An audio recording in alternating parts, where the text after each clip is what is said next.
Hello and welcome to Not Be Kind Rewinder's Game of the Year 2025 special.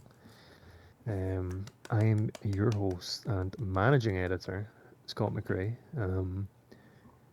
With me is deputy editor Lex Luddy and editor in chief for now, Henry Stockdale, who has something to tell the class.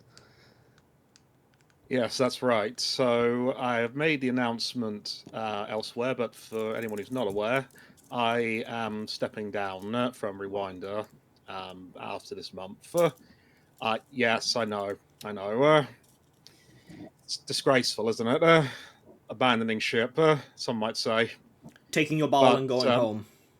Can you tell yeah, us where you're going, or is that still... no, so I've announced that. So Oh, I will okay. be joining Future Friends in January. They do indie publishing and they also do marketing for a lot of games. So really looking forward to that. Cannot wait to join the team. But yeah, I'm saying goodbye to Rewind as well as Upload VR. So yeah, And we're us, we're actually never killing him talking off. to you again either. We Yeah, forgot to we're mention we're that. actually killing him off this time. Yeah. He's Oh, I've got the gone. block button ready for you both. Gone. Immediately after this, it's over. So, because this is a bit of an unconventional one, I'm going to do the thanks first. Thank you to Jerome, who does our lovely art. And thank you to all of our Patreon and website subscribers, including the gold tier shoutouts: Owen Waters, Chris Haney, Caladrius, Branford Hubbard, Daniel Noak, and Guy Thompson /A4 Gaming, and to everyone else in the squad. So we have, fuck, I didn't count that. 1, 2, 3, 5 categories for you today. We are shamelessly ripping off the way Giant Bomb did it, or used to do it. I don't know. I haven't watched the last few. No, just I work in this industry now. I'm sorry. So To be fair, I think everyone does categories like this now. Oh yeah. So we're going to go through best performance, best old game / remake / remaster, which I'll get to it. Best looking and best music before going on to game of the year, where remakes and remasters are not eligible, which is why we have the separate category. So yeah, for the lesser categories, we're gonna do a top 3, and then we're gonna narrow down a top 10 for the rest of it.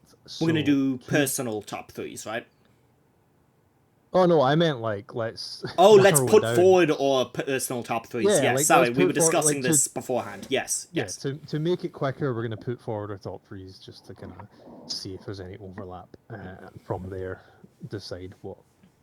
So we'll start off with best performance, which is the longest list we have on here. So please pay attention because I'm not saying this twice. Nominated are Jennifer English for Maël in Clair Obscur, Ben Starr as Verso in Clair Obscur, Andy Serkis as Renoir in Clair Obscur, Jenny Kidd as Pauline in Donkey Kong Bonanza, Konatsu Kato as Hinako in Silent Hill F, Troy Baker, I'm just going to do it per game, Shioli Kitsuna and Luca Marinelli for Death Stranding 2, Judy Alice Lee and Logan Cunningham. Say who they're playing just in case people don't. Oh yeah, sorry. Yeah. Troy Baker's Higgs, Shioli Kitsuna's Rainy, Luca Marinelli's Neil. Judy Alice Lee plays Belenowee and some others in Hades 2. She's up. Logan Cunningham, Hades and others in Hades 2. Erin Yvette as Skilla and Thora in Hades 2. And then a whole lot of Final Fantasy Tactics. So just assume everything I say from now on is Final Fantasy Tactics. Joe Pitts as Ramza, Greg Lowe as Delita, Timothy Watson as Orlando, Dario Coates as Weegraf, Hannah Malborn as Agrius, Emily Carey as Alma, and another Alma, Anjali Kunapineni, is that how you say that? I hope so, as Alma in Monster Hunter Wilds, Ricardo Frascari as Enzo in Mafia the Old Country, Johnny Santiago as Bernardo Torrisi in Mafia the Old Country, Kimberly Woods as Alta in Wonderstop, and finally Alex Jordan as Jan Dolsky in The Altars. So, after all that, we'll go from what is clockwise for me.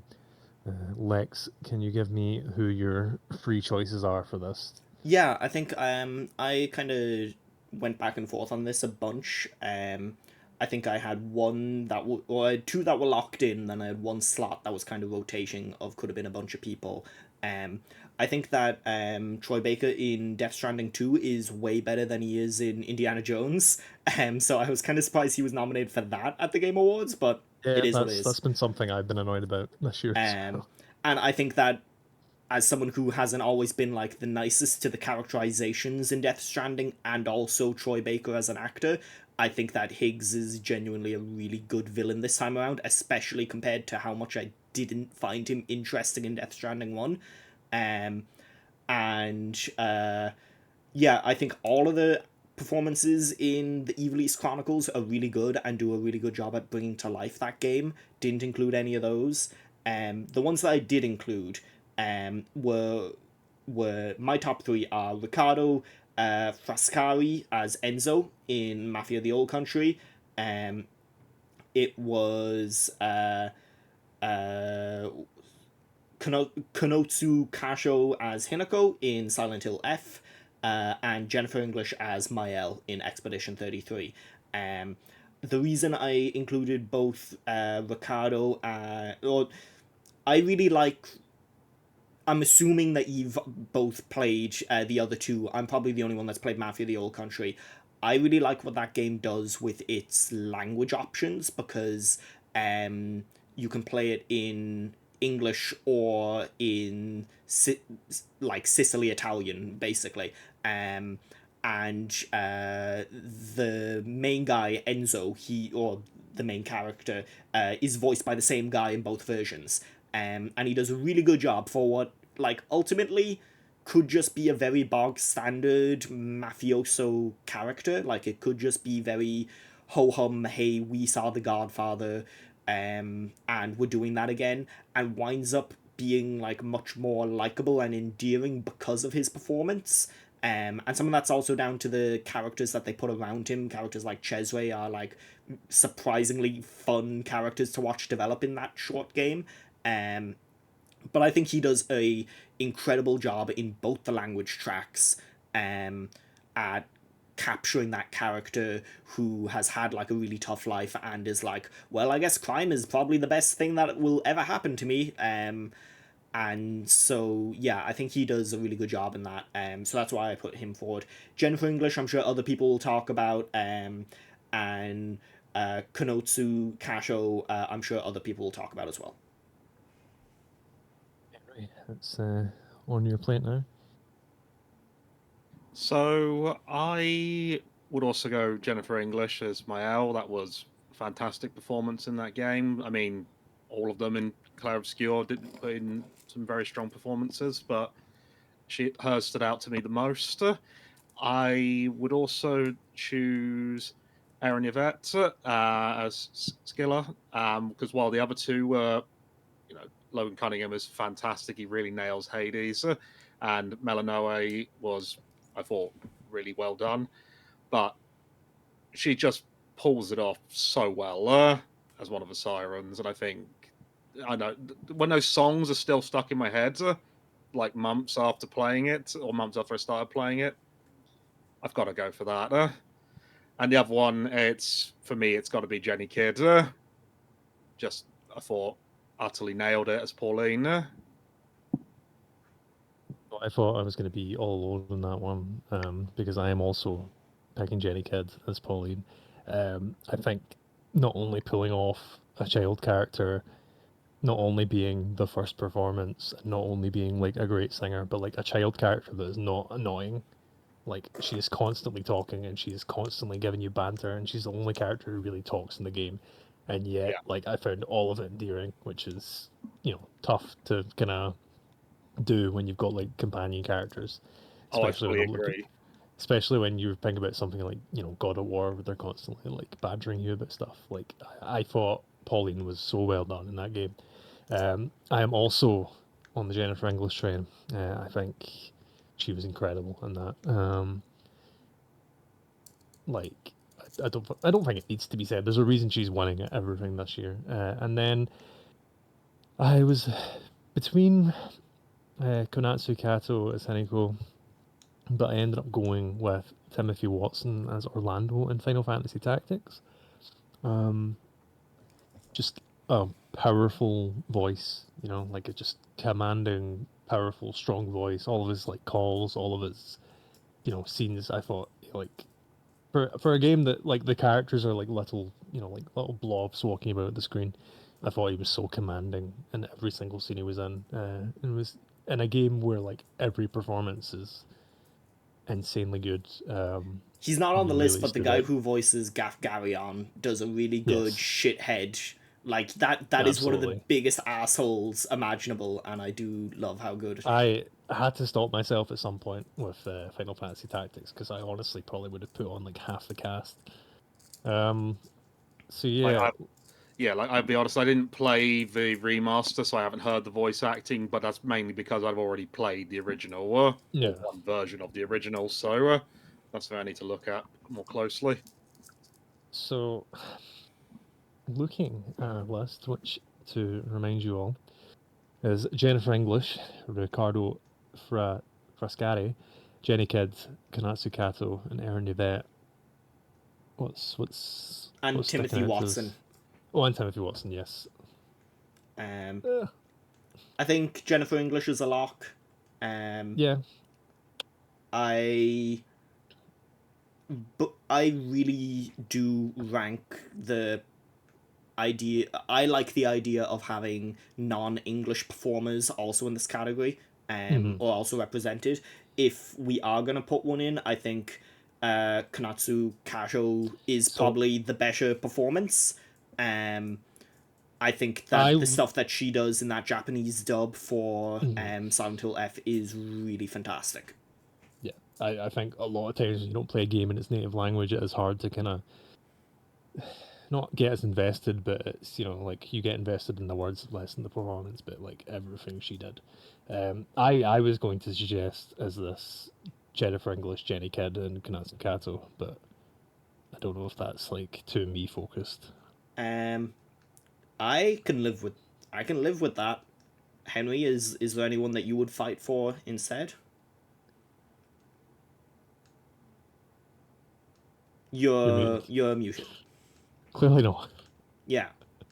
Forgot every time. First podcast, everybody. Yeah. No, I have no objections to that. Cool. Easy. In which case, let's I solidify assume that. I assume in that top three, we are all happy with Jennifer English taking it. Yeah, I think we should do number 1 and 2 runners up.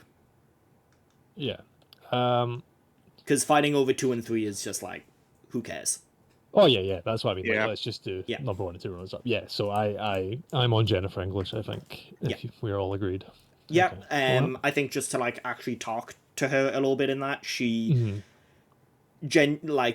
really good in Baldur's Gate 3 as Shadowheart, and then showing up in this, it's that thing of she's playing a teenager who isn't annoying, who is genuinely very endearing and is very like grounded and down to earth. And I think the thing that like sticks with you early on is that she is very aware of the situation that she's in and how much it sucks. And she carries the weight of that really, really well throughout the game. As it unfolds that situation that she's in is actually very different and might suck in incredibly different but just as bad ways. She does a really good job at carrying that like weight. I thought even before, I mean, we're at the end of the year. I feel like we can't talk about it before the Alicia kind of reveal. Yeah. I feel like even the characterization where you can feel that what Mael has been through in that world, like with her normal parents, with Gustav, with everything, like it comes across really well in a performance that does start out not goofy, but like it starts out more lighthearted. She's having fun, there's the whole Yeah. scene with them with the village, where she's like talking with the gestural and stuff, and like that's kind of more wacky. So like there is range to it as well. Oh, that was easy. Yeah. Yeah. So let's let's move on. Hopefully, all of them are this easy, and we can be the shortest podcast we've ever done. So best old game slash remake slash remaster. So basically, anything we played this year that is not a 2025 release, or if it is a 2025 release, it's a game that was remade in 2025. I don't know if this will come up later, but like kind of, I don't count like reimaginings. Like Resident Evil 4 wouldn't be in here, you know. But something like, I don't know, Dead Rising Deluxe Remaster would be. So our long list for best old game slash remake slash remaster includes Metal Gear Solid Delta Snake Eater, Final Fantasy Tactics The Evil East Chronicles, Trails in the Sky First Chapter, Ninja Gaiden 2 Black, Tony Hawk's Pro Skater 3+4, Breath of the Wild and Tears of the Kingdom Nintendo Switch 2 Edition, Sonic Unleashed Recompiled, Super Mario Galaxy 2, Raido Remastered, Ninja 5 Lunar, The Silver Star Story, Ridge Racer Type 4, Folklore, and Family Guy Video Game. Lex. Yeah, I kind of was of two very distinct minds with this because I played a bunch of old games this year and then I played a bunch of kind of remakes this year, and in my head those are very separate things. And so, you know, I did really like Snake Eater. That was my first time playing that game. I also really, really liked Final Fantasy Tactics, the Evil East Chronicles. I haven't finished it, but it's probably that is the game that if I finished it would be near the top of my Game of the Year list, and I know that. Ninja Gaiden Black I was less hard on. And the two Nintendo Switch versions that we have on here are like weird for me to go back to because I have such an image in my mind of how those games look and run and play that seeing them run so much better is actually like kind of weird to me. In a way that like I put another like 20 hours into Tears of the Kingdom and it felt kind of strange going back to it. So the games that I'm including on my list are one that I'm just really happy did get a re-release and that we're at the point where we can re-release things like this. And that's Ninja 5 Ninja 5 is a game that I have like quietly been banging the drum for years. I think that game fucking rules. It's one of the best games on the GBA and it's impossible to get physically because it's so rare. So it getting a physical and digital release on modern consoles is awesome, and that game can be played through super quickly, and I would highly recommend you do it. It's a lot of fun. The other two are just straight up old games that I played this year. One of them I didn't finish, which is Folklore, but I played that game to raise money for TENI, for the Trans Equality Network Ireland, over Patrick's Weekend. And that game's okay, but it's interesting. It's from an era of RPGs where RPGs were trying some very different things to try to be more like action games, but not in a Final Fantasy 16 like way where they just straight up made an action game. It's also set in Ireland, and I think it does a pretty good job at representing Ireland and like characters who sound Irish and look Irish. And the final one that I included here was Ridge Racer Type 4. This is a game that I've played a lot this year, and a lot of it has mainly just been down to I kind of wanted a comfort game, and I could play that game pretty much endlessly. That soundtrack, the way it looks, the way it feels, everything about that game is pretty much timeless to me, despite how limited by the console that it was created for it is. But to me, that is the best looking PS1 game, and I have a lot of time for games that look like PS1 games. And on top of that, I think it's maybe one of the best playing PS1 games. So those are my three. Henry Stockdale.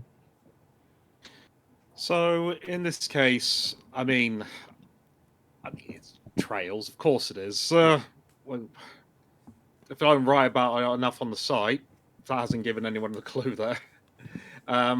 Yeah, no, honest, but being serious, no. First chapter is, in my opinion, the perfect way to remake an older game. They modernized it so effectively. They managed to make it still feel fresh. They didn't, like how remakes often have that problem where if you stick too close to the original, it can just feel a bit stale, a bit dated. We'll be getting to that in Yeah. Yeah. 10 in a minute. I mean, Yeah. they did pretty much completely change the combat system. It is the combat system from Yeah. Trails through Horizon, right?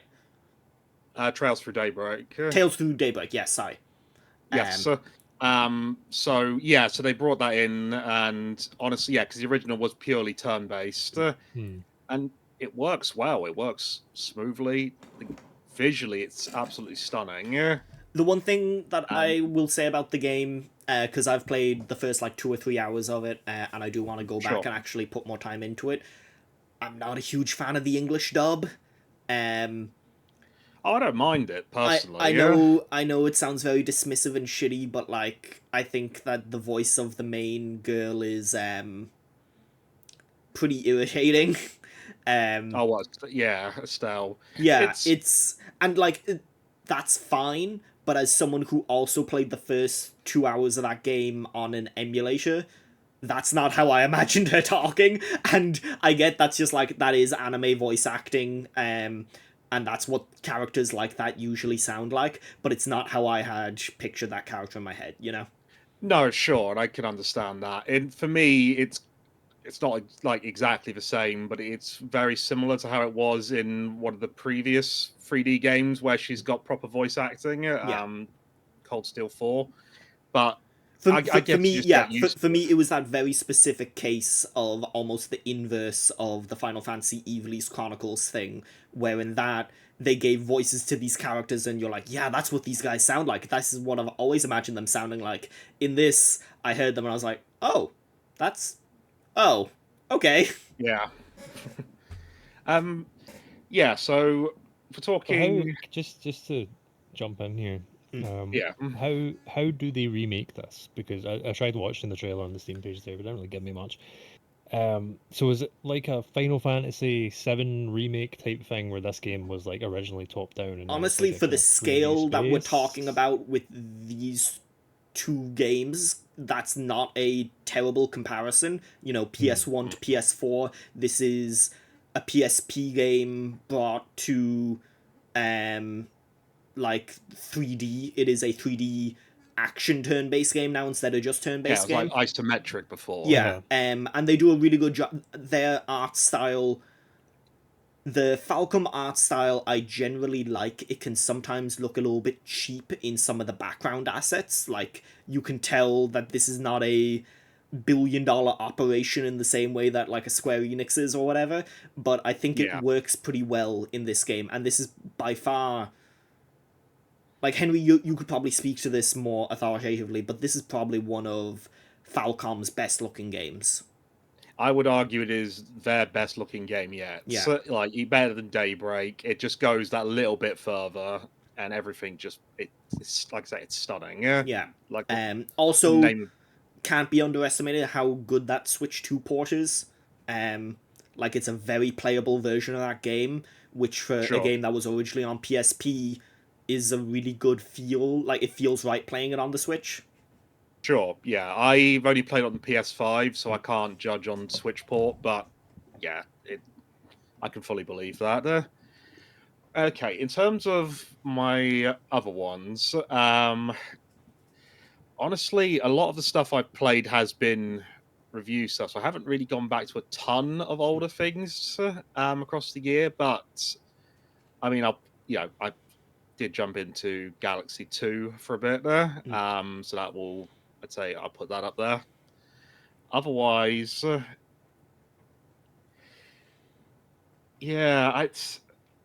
mean, you do not need to put free if you do not feel like putting free. That was just like a suggestion. I'll because the only other game I played which wasn't like like last year instead of this year, a bit older. Doesn't even feel that old, like Ace Combat 7. I started playing it after the announcement for 8. I don't think that counts as an old game. I'd say it does. Yeah? Yeah, we can put it on there. Yeah. All right, well... It counts as much as Ridge Racer Type 4 does. Ace Combat 7's like...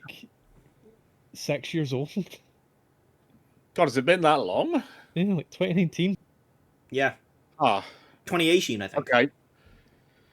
Like I said, I didn't play it at the time, so I didn't realize. Yeah.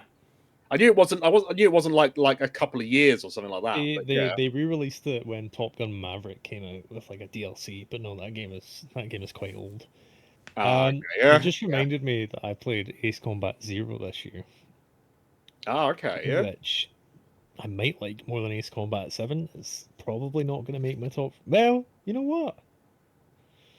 My top three going into this was going to be Metal Gear Solid Delta Snake Eater because I mean that is the best game ever made, but it's as a remake it doesn't do a whole lot, so it's a weird one.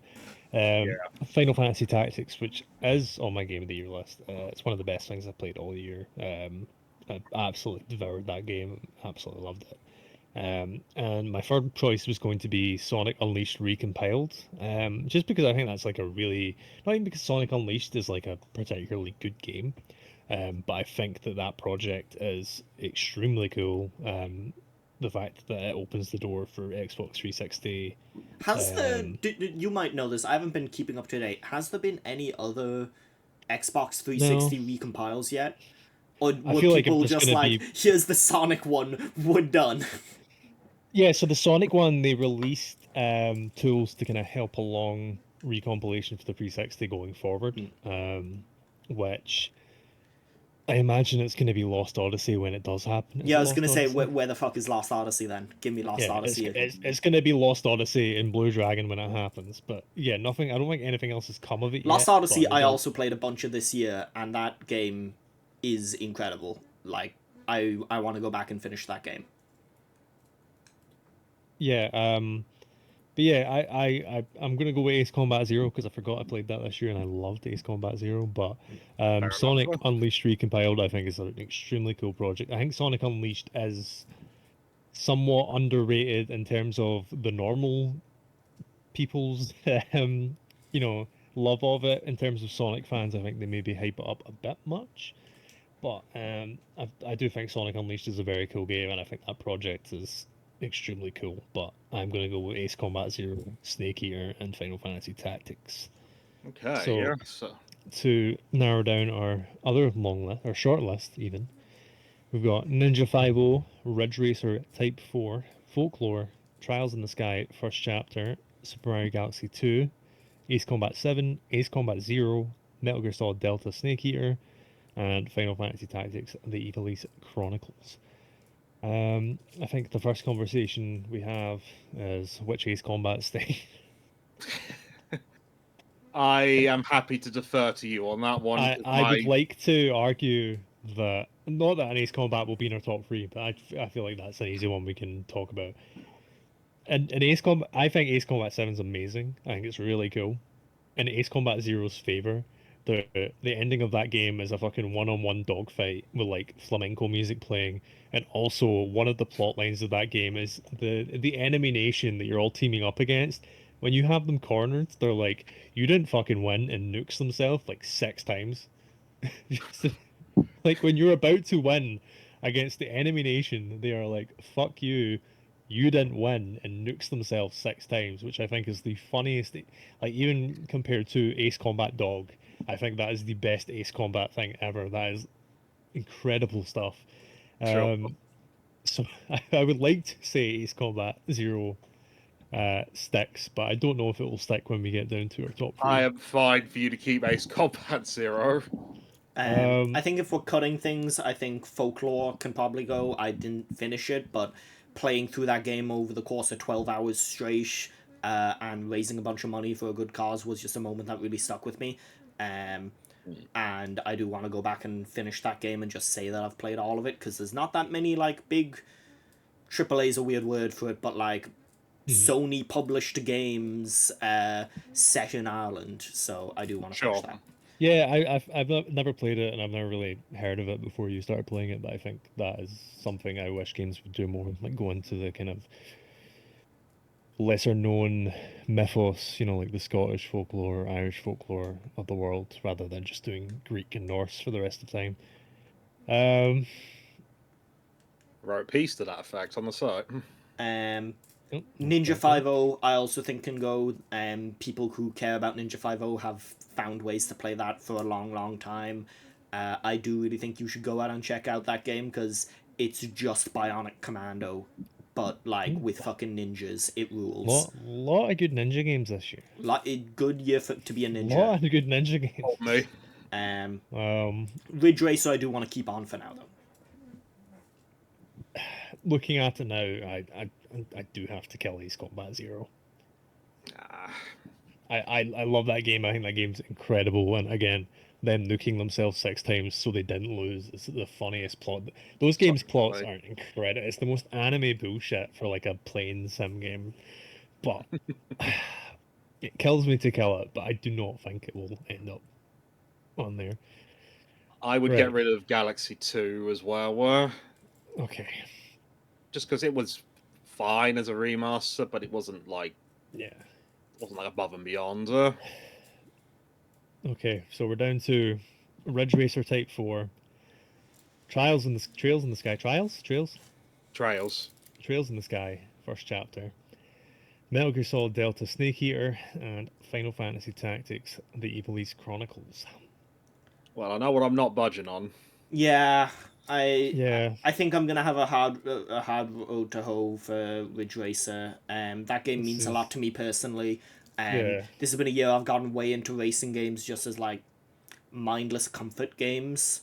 And like You're going with steering I wheel. played a bunch of Drive Club this year,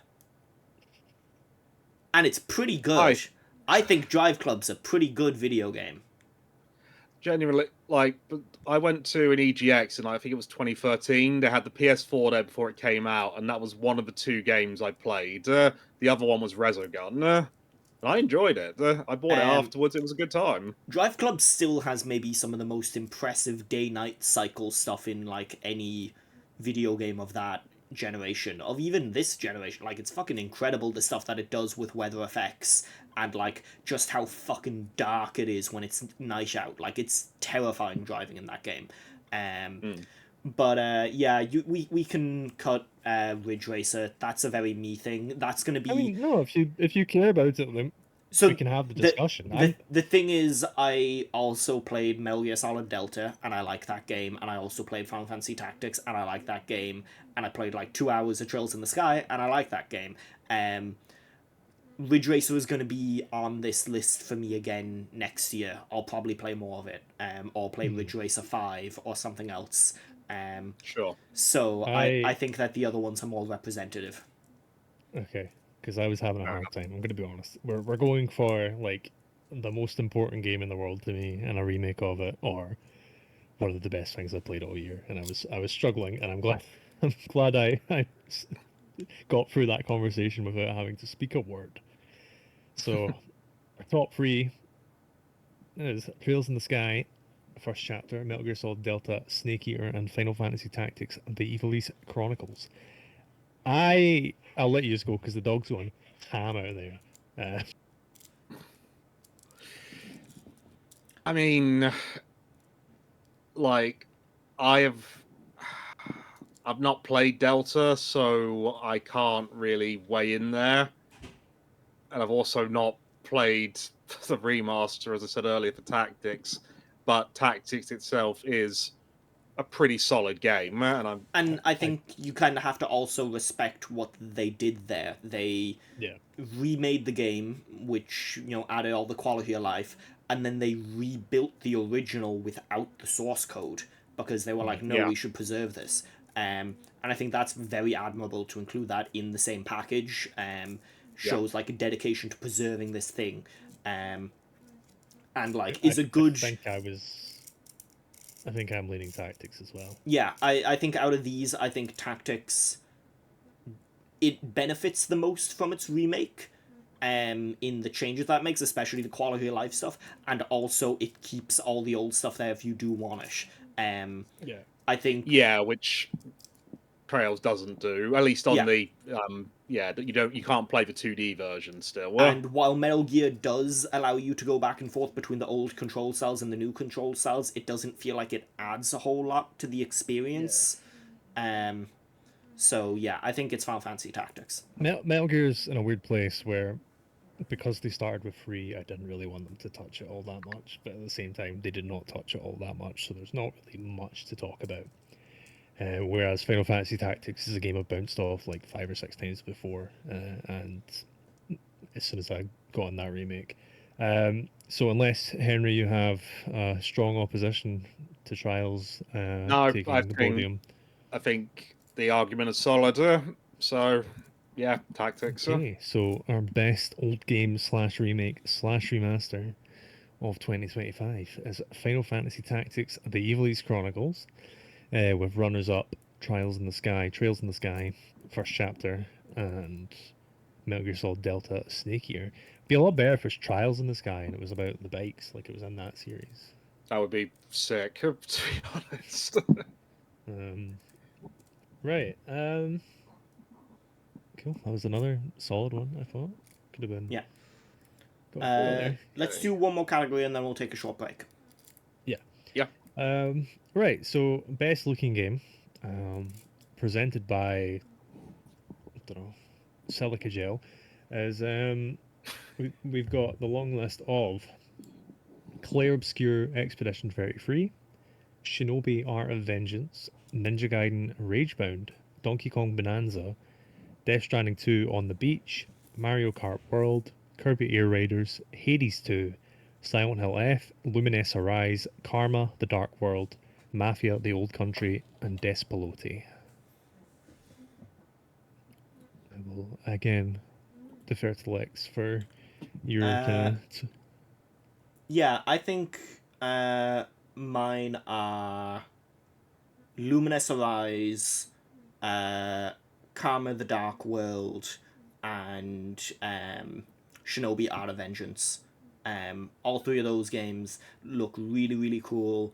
Karma the Dark World, because we haven't talked about it, is a game from a Chinese studio that is very heavily inspired by 1984 and Twin Peaks. And it has some really striking visuals in there which do pull from both those things very heavily, and they wear that on their sleeve, and they do some interesting things to subvert those two inspirations and grapple with some interesting ideas of their own. Basically, like, nobody else played this game as far as I can tell. It's really worth checking out. It's on Steam, it's on PlayStation, and I think that game is super cool. Luminous Arise, I just think, is one of the best looking games probably ever made. Like, it is stunning. Everything about it and the way that it entwines with the music and the gameplay itself. I've written about it on the site, but it is just like second to none. And Shinobi Art of Vengeance, I think, in a year that had a lot of really good 2D art, had probably my favorite 2D art. I've just looked up Karma on Steam, and yeah, that is, even the screenshots are very cool looking. So, Henry, geese it. Okay. So, I mean, in terms of best looking, like, I mean, Lumines, that definitely has to be up there for me because, yeah, that game visually is just, it's, how do I put it? It's just a figure beauty to witness, basically. Like, it just, I'm under that mindset where I think Tetris Effect is the better game for gameplay, but Lumines is the better game in terms of presentation. And when you see that, just like, it's so, yeah, actually left me lost for words at points. Yeah. So Luminous's presentation is so good that it elevates it to the level of Tetris Effect, which is like the idea, because Luminous, pound for pound, is probably a worse puzzle game than Tetris. Like, I love Luminous, but it is probably a bit worse, and this makes those two experiences feel basically equal. Yeah, no, I completely agree with that. In terms of the other ones, I'm going to say Despalote as number 2 for me there. I really like the approach. But if we're talking like the Nintendo ones, like Mario Kart, that looks great to me. Kirby Air Riders, that looks great to me. Donkey Kong Bonanza. If I had to choose one, it'd be that, but I don't know if it'd be my third pick because they look great, but they don't. It doesn't quite have that killer edge for me. Yeah, for them, like they're perfectly great to look at. Just yeah, I wouldn't call them my top three as such. Death Stranding 2, I mean, I think that looks, I think that looks great in motion, but again, it's not really a game yeah, this is a tough one for number three. I guess if I had to choose, I would say Donkey Kong Bonanza.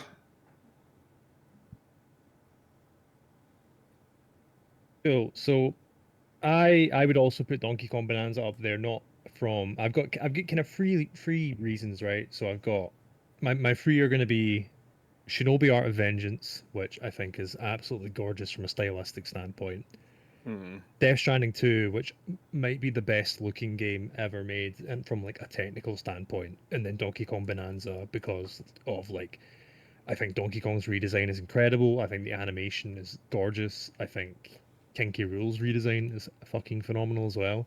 Like character design and animation in Donkey Kong Bonanza, I think is absolutely phenomenal. So those are my kind of three of like. There are games in here like I put To a T on our long list there, not because I was going to put it on my top three, but I think that game is lovely looking. Same with Despolote. Kirby Air Riders, I think looks really fucking clean, and Silent Hill F has some like horrific looking shit in there. Yeah, but yeah, I would need to go with Shinobi Art of Vengeance, Donkey Kong Bonanza, and Death Stranding 2 on the beach. So I'm gonna start off here because I don't want. I am fine with Lumines being in the top three. I think the lack of HDR support in Lumines Arise really hinders it when compared to Tetris Effect in terms from a visual standpoint. And I know that's like a technical thing, and it's not like the game's well, as the game's fault, but it's not something that's in the game. No, it's part of consideration. Yeah. Yeah, but I thought what made Tetris Effect it honestly kind of took me out of the game more as well because I thought with Tetris Effect when you had the HDR and it was like really like blasting in your face, that only added to that kind of like immersion and like how it pulled you in. Whereas with Lumines Arise, as much as I liked the visuals and I liked all that other stuff, the lack of like HDR really kind of it didn't take me out of it, but it didn't leave me quite as entranced with it as Tetris Effect did. And I know that's comparing to a game that isn't on this list, but I'd be happy with it on there, but I don't know how I'd feel about it winning. Yeah, well, we'll keep it on for now. I honestly, yeah, to jump to it, I would say Shinobi wins this. That's my pick to win this. I like Shinobi a lot, and I like Lumines. The question is then, what would be a number three? I'm happy for those two to go through. Number three, that's. So again, I think Despolote does a genuinely pretty remarkable job at not just capturing a really distinct art style, but a place in time. And that's something that video games often struggle with, is they are really good at creating their own unique worlds, but it is so very rare that I feel like I have just visited a country when I'm done playing a game. And especially rare when that game isn't photorealistic. Like Mafia the Old Country, I put on this long list because that's a really fucking good looking game and it just looks like you're in Sicily. Despolote, it feels like you're ensconced in that culture and that point in time, and it doesn't need to be photorealistic to do it, and I think that's really interesting. Yeah, I agree with that. I'd be happy to put those three through then, in that case, that Lumines and Shinobi. I would like to make my case for Death Stranding. Yes, let's hear it, because that is a really, like, that's probably from a technical, if we were doing best graphics technical, that would probably be up there. I always think that Yoji Shinkawa's art design and character design is always great. I think obviously the mechs look very Metal Gearish in this and all that, but I don't think I've ever seen a game that has been like graphically like going for realism where I have been blown away, like genuinely like breathless looking at something. Like when I saw the Death Stranding 2 trailer, and it's that open vista shot on the mountains at the start of the game. Like I think that like genuinely took me aback when I watched it. It it's such a like I don't know. I don't know how they do it, but like the way those mountains look and the way the character even compared to Death Stranding 1, which looked phenomenal, Death Stranding 2 is like it actually boggles my mind somewhat. Like I don't think I've ever seen a game going for That realism and just opening been like, sequence when you're walking down the yeah, mountain and there's no HUD and you're just kind of like, oh, I'm playing. Like yeah. that is a really wild moment. Um, I feel like there's and even that like that one's gorgeous, but I feel like there's like 20 or so moments in that game where you could just look at the screen and you're like, wow, like yeah, the scene in the forest fire, the kind of snowy mountains near the end of the game, like I don't think I've seen a game that looks that good, and I would be shocked if I saw a game that looks that good ever, like in terms of like technical realism graphics. Um, and again, I think the designs are all really cool. I mean, it's very Metal Gear, but like the new characters all look great. Um, even the less of the feet scans, but that's part of the game. Uh, and then yeah, like just I don't know, everything about Death Stranding 2 I think is like it actually boggles the mind at points. Like it's weird that a game can look this good, especially when we're so used to how little graphical jumps have been over the last however many years in terms of realism. Like you look at a kind of early stage PS4 game and you can see ones that look obviously not as good, but there's like parts where you're like, oh, that looks, it still looks good today. Um, and like the PS5 generation, I really think has had a game where I've been like, oh, this is the jumping graphics, because it's all been about loading and SSDs and you know frame rate and all. And that's the other thing, like it runs at 60. yeah, it runs Not really that well. that's for looking. It runs really well while looking that good. Um, and like Genuinely, and go on. Actually, go on. Sorry. I was gonna say like, and that does matter for something I think because I would put Monster Hunter Wilds on here because I think that is also incredibly good looking game and it has incredible animation, but because it Sure. doesn't run well, it just dampens the experience. Yeah, I mean, fair enough. All I was going to say is on the generation point, the only thing that's truly like felt like a leap to me is you get a surprise virtual reality. Yeah, but that's a whole other conversation. But if that's how you feel like with Death Stranding, yeah, then what do we get rid of in that case? I mean, I guess we're cutting Donkey Kong and Karma at this Yeah, point. I I don't would think either of assume those so. hang with these. Yeah, Again, I think Donkey Kong's redesign is incredible. I think the animation's incredible, but yeah.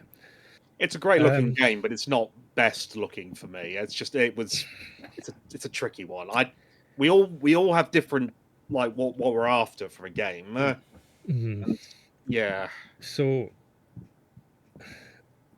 I thought going in that we'd end up with Shinobi, Death Stranding, and then Lumines, to be honest. mm. But speaking like the way you spoke about Despeloti there and what it does, I'm I'm kind of leaning incredible.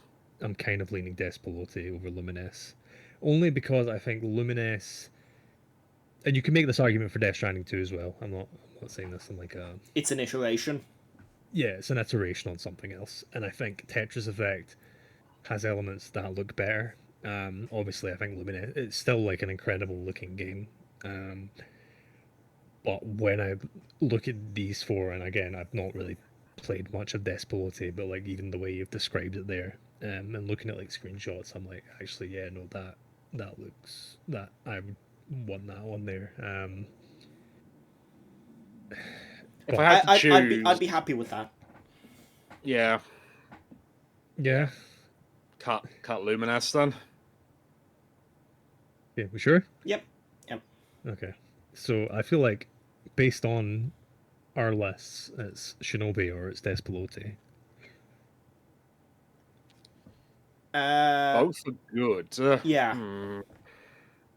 I think Shinobi looks incredible in motion. I think that game is not as good as how it looks, which is a shame because I thought it I think seemed it really cool. is. Yeah. I think Shinobi looks absolutely gorgeous in motion. But I could go Despelote. Henry? Yeah, I'm happy. I'm happy with that choice. Okay, let's go with Despelote. Cool. So our best looking game is one Despelote with Shinobi Art of Vengeance and Death Stranding 2 as our runners up. We're going to take a break, I think, and then we'll be back with best music and esports gamer of the year. So we'll see you soon. I mean, it'll be like 2 seconds on the video, but I'll see you soon.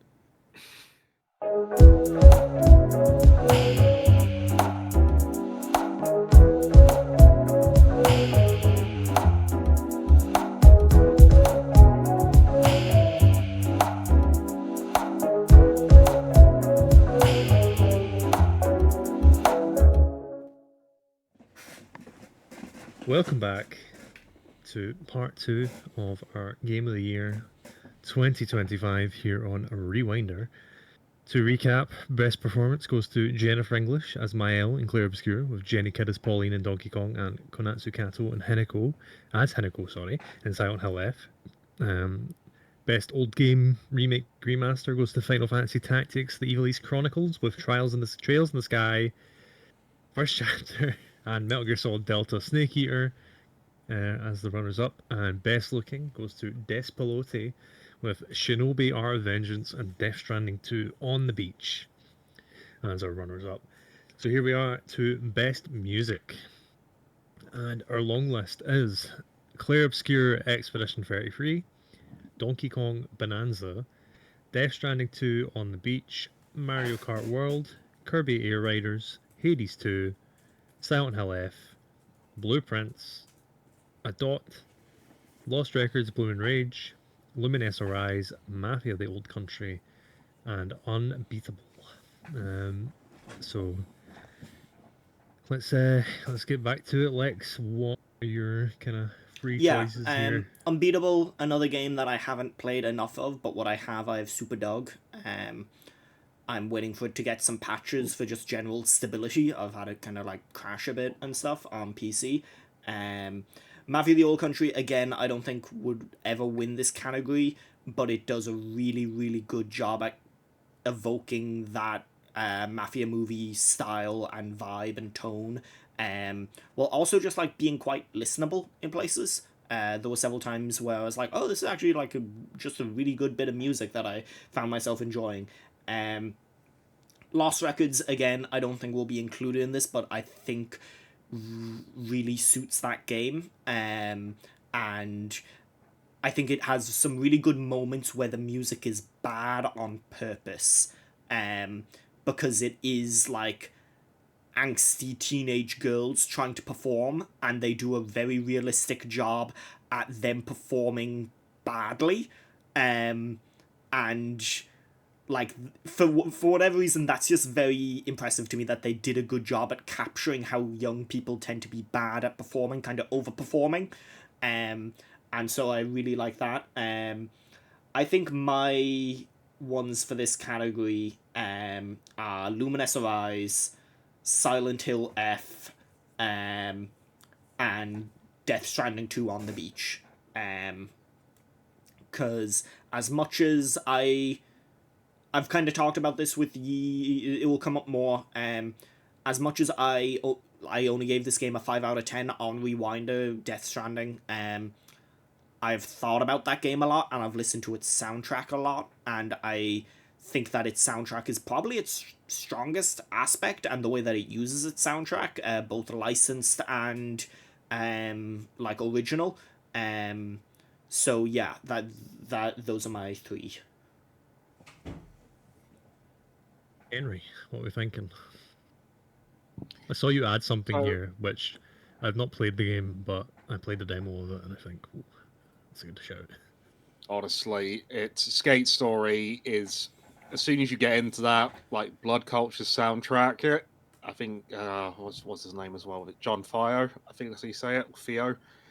It's just it stuck with me immediately. Like it is incredible. It is so tonally it nails it. And I've been listening to that soundtrack on like streaming since playing it, and if that doesn't make my top three, what does? In terms of my other ones, it really is just like what has gotten stuck in my head this year. That's got to be Clair Obscur. It's a beautiful soundtrack. Again, another one I've had on repeat after I first played it. And the other one, in terms of the third one, that's tricky for me because I've not played everything on this list. I've heard some things for certain games. Like I played, all three of the Nintendo ones. I played a bit of Silent Hill F. It's not for me, but I can't really, I never really thought I'd go into that game thinking it would be best music or anything like that. But I'm kind of torn between Hades 2 and Lumines. That's where I sit on this. It's. I mean, if it's easier, we can add Hades 2 to the short list. Yeah, I think do that. Lumines is already on there, so yeah, we'll do that then. Yeah. Right. So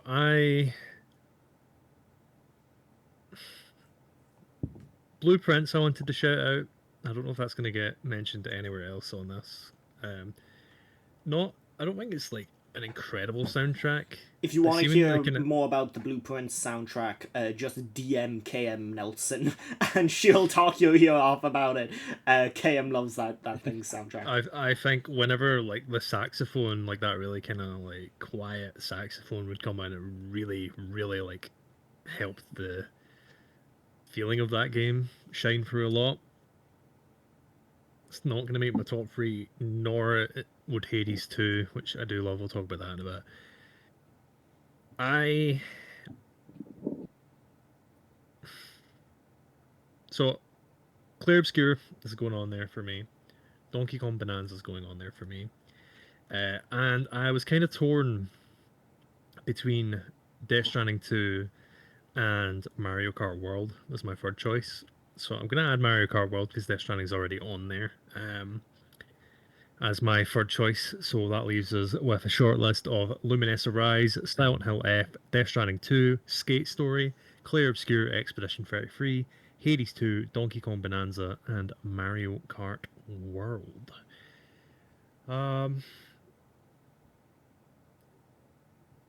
I do want to say,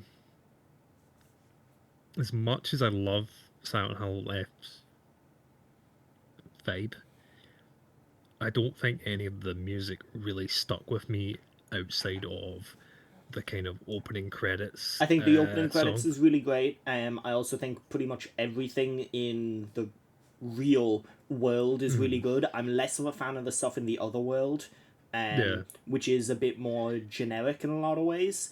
But I think the very industrial stuff, the very clearly Akira Yamaoka stuff, is really good.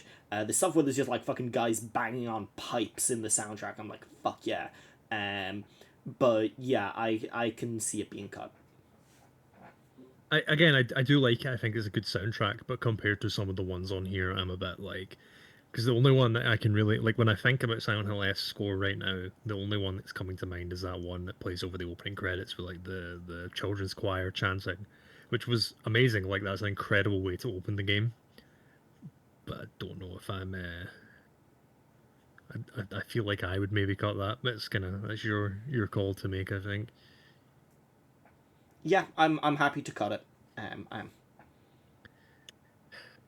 Not to doo-doo on all your games, but is Lumines Arise on here? Yes. Fucking yes. There's so much music, and it goes, it elevates the game so much. It does. It's a weird soundtrack. I don't know.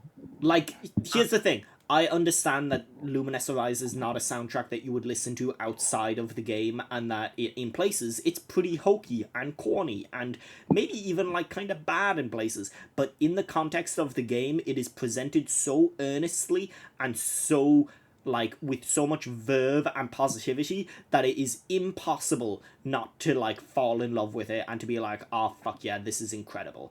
I think like the earnestness with which it is presented earns it a spot on this list. So I'm looking at this list, and it sticks out to me that we have what is basically a top 3 in terms of how it is used in the game, and a top 3 of how good the soundtrack is as music to listen to. Because if you think about how it's used in the game, Luminous Arise, Death Stranding 2, and Donkey Kong Bonanza, I think, are all really strong on that front. Whereas, as just music, Clair Obscur, Mario Kart World, and Skate Story are also like really good. You bring up Donkey Kong Bonanza. I don't think that makes the cut. I think that the power up music for the different, the Zebra one in particular, like really good shit. I don't think the rest of the soundtrack, it's nowhere near any like other Nintendo soundtracks, and I don't think it holds its own in this category. I think that, first off, I love Heart of Gold. It's the most Disney bullshit on the planet, but I really do love that song. I think it's better than Jump Up Superstar. And I really love basically everything that is done, like all the classic remixes and all the anything that shows up post King K. Rool, I think is all incredible stuff.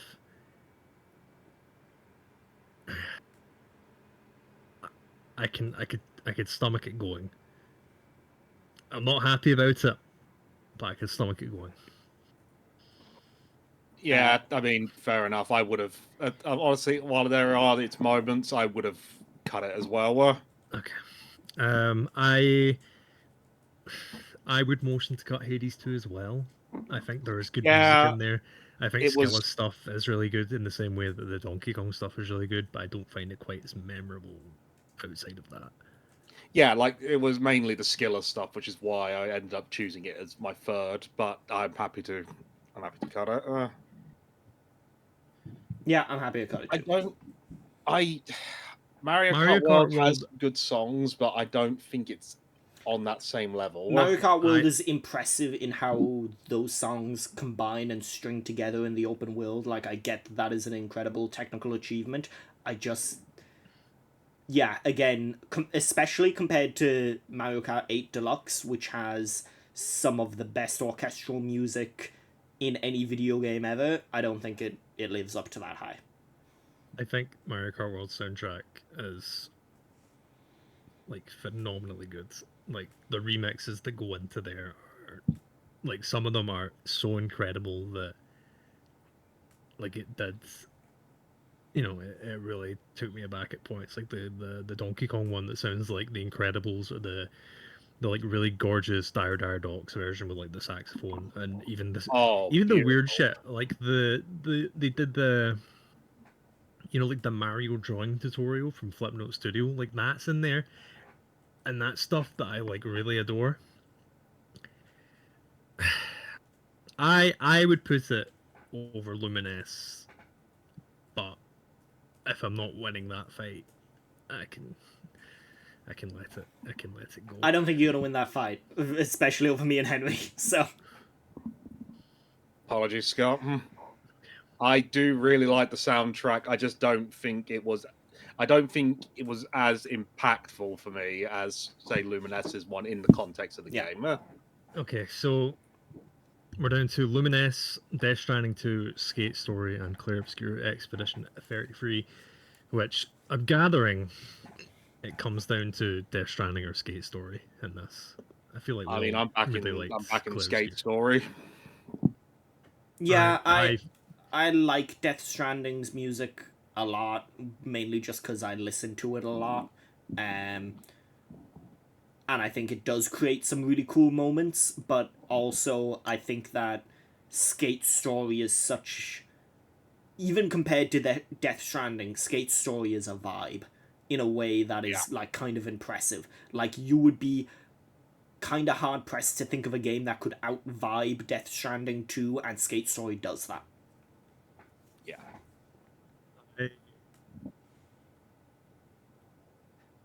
Again, it does come down to talking about music versus how the game uses music, and I think the way Death Stranding 2 uses music is,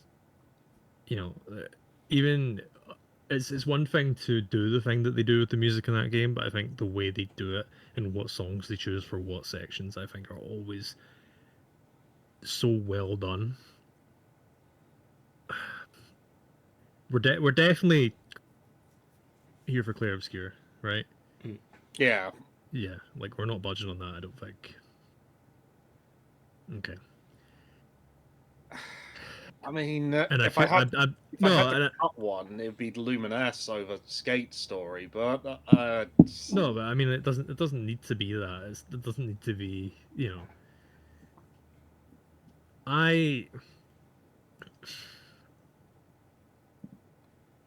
I think even compared to Tetris Effect and Luminous Electric Symphony, I didn't care as much for Luminous Arises music. But again, Luminous will always, every subsequent Luminous game will always suffer from the fact that the best Luminous song is the first song in the first Luminous game, and it always will be. Yeah. Shining will always be the best Luminous song, and like that's kind of like it's damning with faint praise in some ways, I know, but like, I can see it. I can see it. If there's one of those to be cut, I think it's Luminous. I mean, again, it doesn't need to be just because. I mean, it kind of does, but as long as like we are happy to do, because I don't want to be like overpowering it and saying no, I'm. You have presented the arguments, and so have I in the case of Death Stranding 2. So, Henry, how we feel? Because I have not played enough of Death Stranding 2, I am not in the best position to judge with that game. See, like some, but yeah. I also have like a good appreciation for Death Stranding 2's music because I saw the concert tour they did, and like even stuff like that, like it really sent home like how. Like I didn't know that the score of Death Stranding 2 was as memorable as it was. And then at that concert, like they would play stuff, and I'd be like, "Oh yeah, that fucking song!" Like it's still stuck in me. Sure. So if yous are okay with cutting Luminous, yeah, I'll haunt you for it when I die. But yeah. Okay. So our top 3 currently for best music is Death Stranding 2, On the Beach, Skate Story, and Clair Obscur Expedition 33. I would vote Clair Obscur. Yeah, I think the sheer breadth of types of music and how good almost all of it is, it's hard to argue against. I went into that game hearing that the soundtrack was good, and I was just expecting like fucking French near music, but no, that shit is good. That shit is so good. Minoko's theme is one of the best musical hits of the year. Renoir's theme is one of the best musical hits of the year. There's a reason that concert sold out in nearly sold out in hours. I will give it to talk shit about it somewhat. I hate the little song that plays every time you die. I hate that one. See, I simply did not die, so I never skill issue. That. See, the problem was I'm too stubborn to not go after bosses that are too out leveled because I'm like I could parry that. Oh, you tried Simon? No, I haven't yet. No, fair enough. Okay, so I think if we're all agreed, best music goes to Clair Obscur Expedition 33 with Death Stranding 2, On the Beach, and Skate Story coming up the rear. Right, the big one, the large one, Game of the Year. So for this, we're gonna do 10s. We're gonna do a 10. Sorry, and we're gonna start off by reading everyone on the site's top 10. Damn. a last minute substitution here. I made that substitution on another Game of the Year list that I'm writing currently for a different website when I remembered that I forgot it on this one, and I meant to update this one. So for this award, Jason, or whatever his job title is, some form of editor, Jason, who could not be here to discuss with us because associate, I think we decided on. he hates podcasts as much as we do. He gave me his top 10, so I'm going to read through that first, and then we'll just do our usual order. It says this isn't in order. Who knows? Yeah, he says this isn't in order, but I pushed him in what his game of the year was, so All right, I yeah, know, fair enough. I know the top two are definitely in flux, or definitely locked in. Sorry. So Jason's number 10, Arc Raiders. Number 9, Star Vaders. Number 8, Super Fantasy Kingdom. Number 7, D&D Fuck You. I don't think I've heard of that one, but sure. 6, Mario Kart World. 5, Megabonk. 4, Monster Train 2. 3, He Is Coming. 2, Ball X Pit. And Jason's number 1 is Digimon Time Stranger. Is it not Digimon Story Time Stranger? It is Digimon Story Time Stranger. That's sick fuck. Lex, would you like to run down your list? Yeah, so my number 11 here is Death Stranding 2. I want to take a second just to talk about this. Like I said, I don't like a lot of that game. I don't love the gameplay loop in places. It feels kind of watered down to me. It kind of doesn't reward you engaging with the most fun parts of the movement in that game, which I find very strange. I think some of the women characters are in pretty weird, but all of that is to say that since I've played that game, and especially in the last 2 months, with life stuff going on around me, I have not been able to stop thinking about it. And thinking about certain moments and certain bits of presentation and the feelings that they are designed to evoke. And yeah, I think that game is a real testament to sometimes even if you don't love art, it can still leave an impact. And so I've been thinking about it a lot. So that's my number 11, outside of the top 10 in a lot of ways. My number 10 is Absalom. My number 9 is Luminous Arise. My number 8 is Karma the Dark World. My number 7 is Lost Records Bloom and Rage. My number 6 is Wanderstop. My number 5 is Dispatch, which I don't think we've talked about yet today. My number 4 is Shinobi Art of Vengeance. My number 3 is Silent Hill F.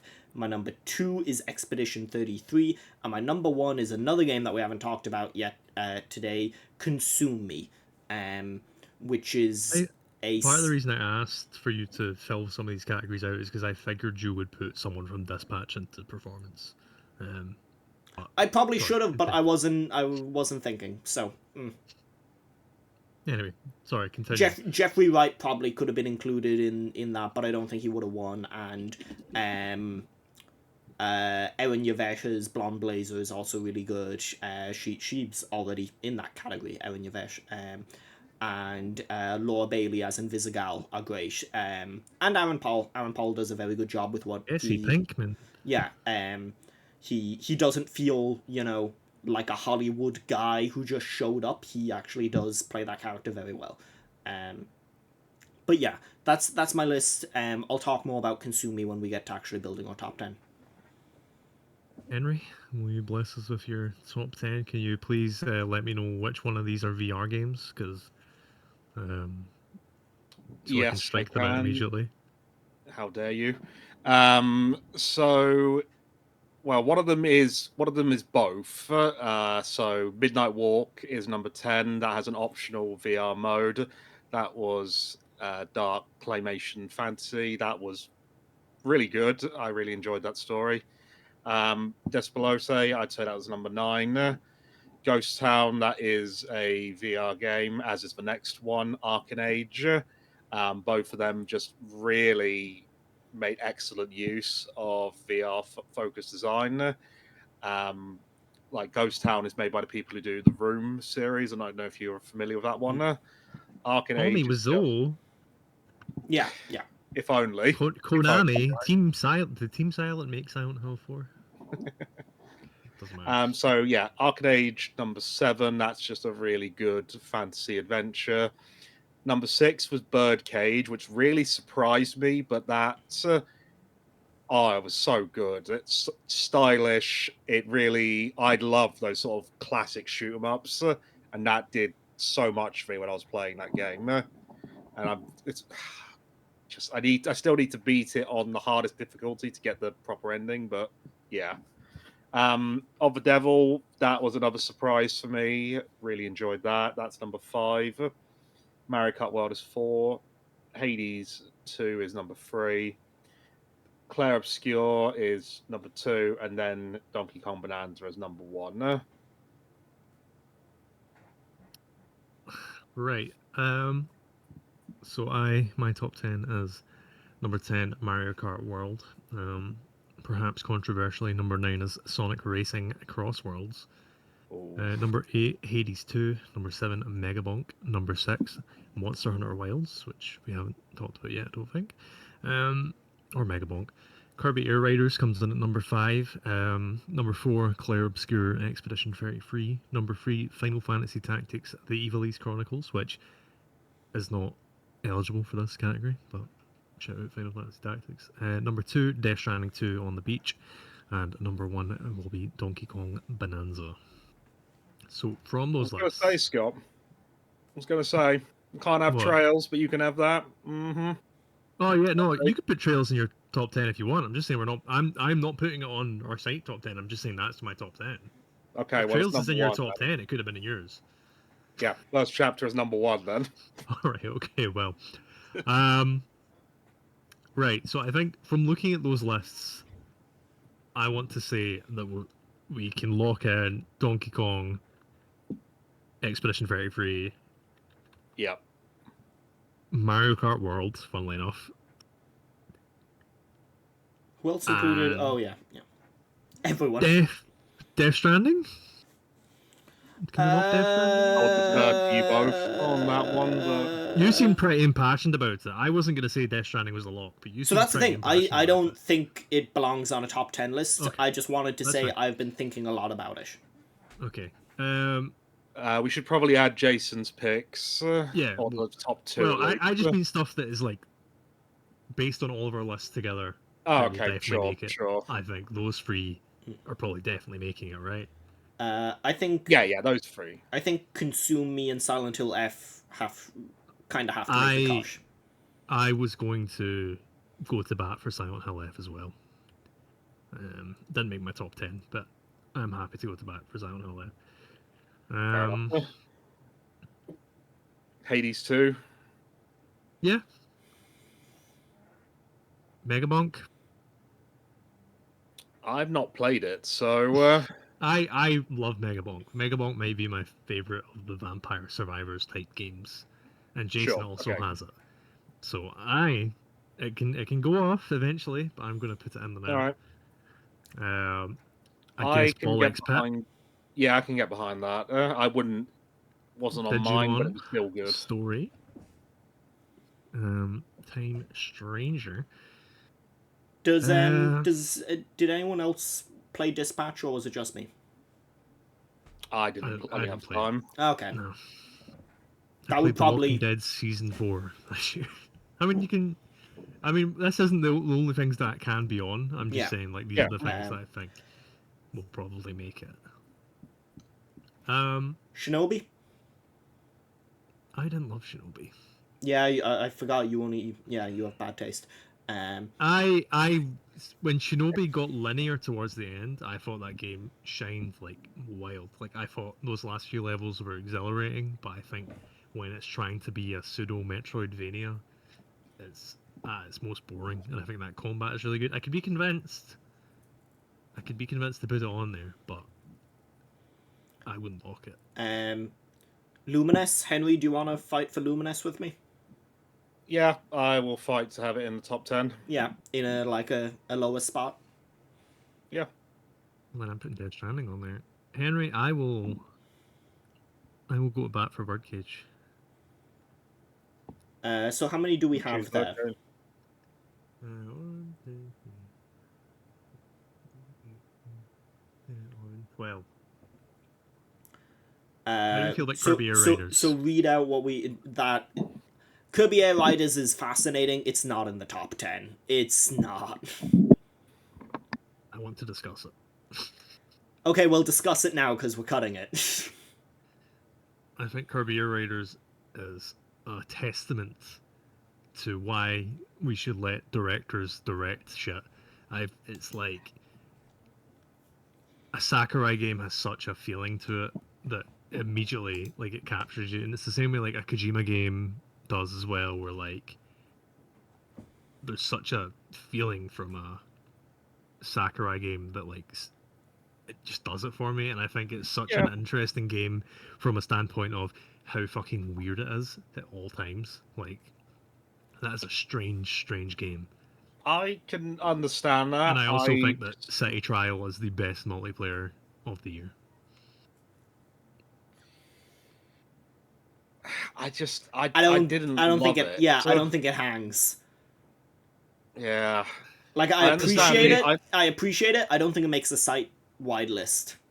Like Is I there wrote about anything how I else- appreciate it, but I Is don't there think it makes a anything else site-wide we list. want on here? Megabonk, I don't think makes it. That's not what I'm asking. Is there anything else we want? Oh, to want talk on. about? Sorry. I thought you said Yeah. want off. I don't think so.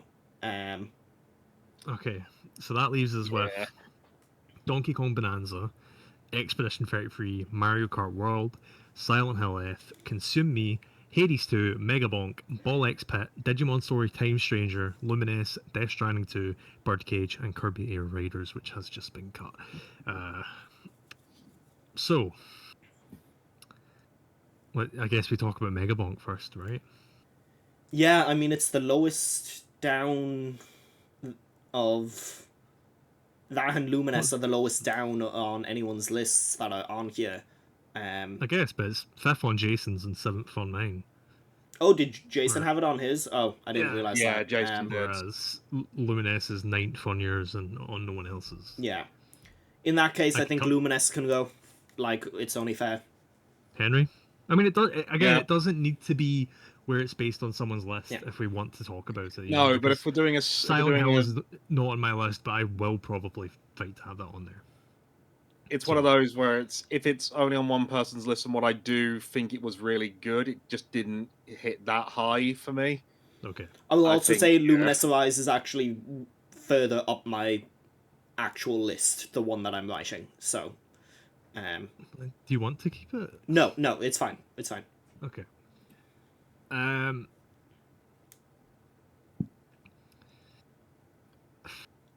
Tell me. Okay, when it comes to Ball, Cross Pit, and Megabonk, I want to have that conversation. Because I Okay, think the reason Ball Cross Pit did not land for me this year was because I'd played Megabonk just before, and I thought that did the Survivors thing so much better. I mean, I need to play Megabonk to compare, but in terms of Ball X Pit, I find it's an easy game if you just want something a bit more casual. You don't have to think about it, and that feels weird to say in terms of like, Already engaging hyper the casual genre in a lot of ways.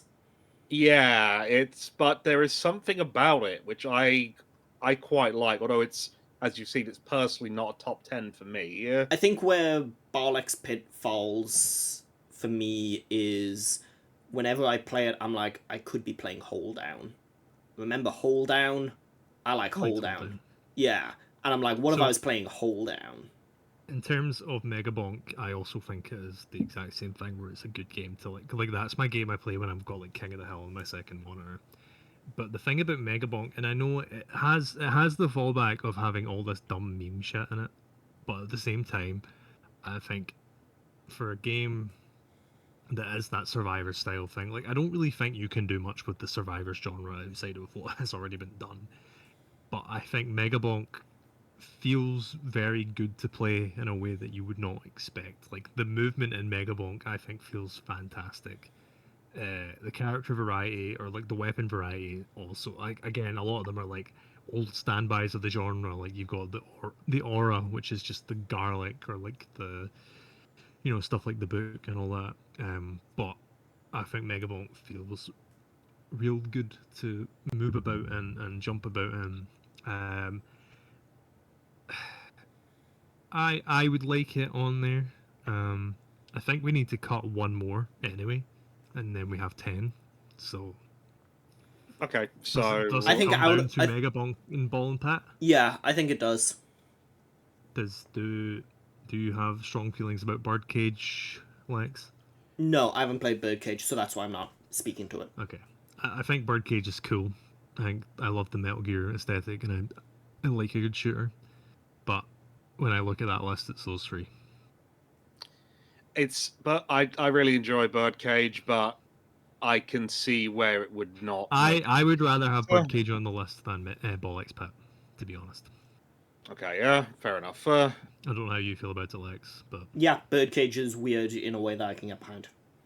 okay. So does that bring us to 10? Donkey Kong. That should bring us Extra to 10, Time, I hope. Mario I Kart, think it's on the actually left. Ball Pit. Continue, Don't pronounce the X. Yes, but I we- wasn't going to say it. Megabonk, Digimon Story, Death Stranding, and Birdcage. Are we happy with that? I'm happy Is there with that. anything we want to fight Yeah. about before we move into it? There are many things I want to fight about, but not this. Okay, can I put forward? I would have put forward Sonic Racing. Never mind. It won't make it. It won't make it. That game feels No, really good. as someone who played like quite a bit of that game on the Switch too, it won't make it. Sonic Racing's really interesting because I don't think that is a good kart racer for family fun, but I think it's a really good fucking racing game. Like it feels good to play. It's a game where I got into the time trials, and that is one of the highest honors I can give a racing game because it's like that and Crash Sure. Team Racing.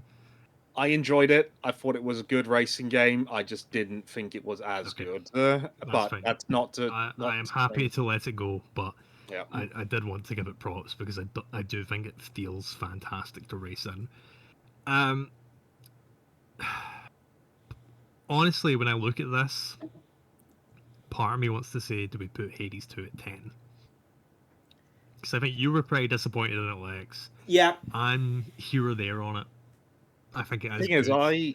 I put like 70 something hours into it. Oh yeah, Yeah, Hades 2 is way higher for you. Sorry. that's the thing too, is even after I did those like 2 podcasts where I talked about how I was disappointed with the ending and I wasn't a huge fan of the fixed ending either.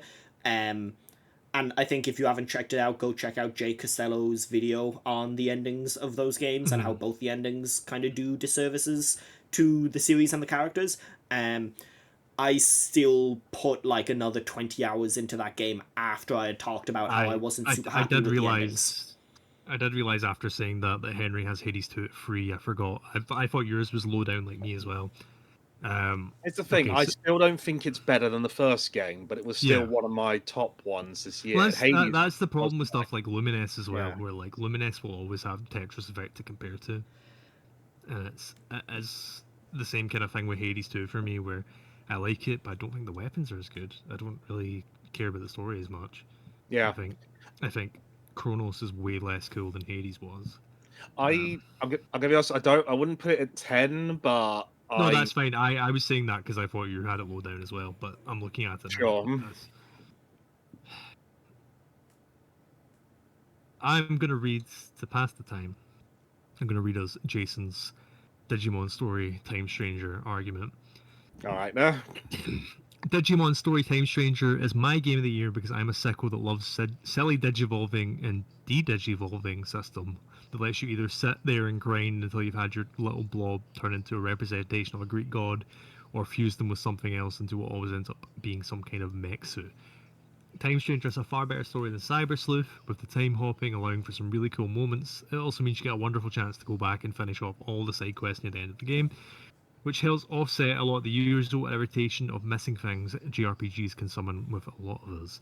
It's just an incredibly satisfying game to play, and whether I was forging ahead with the story or spending some time grinding out for the next upgrade, I was always having fun.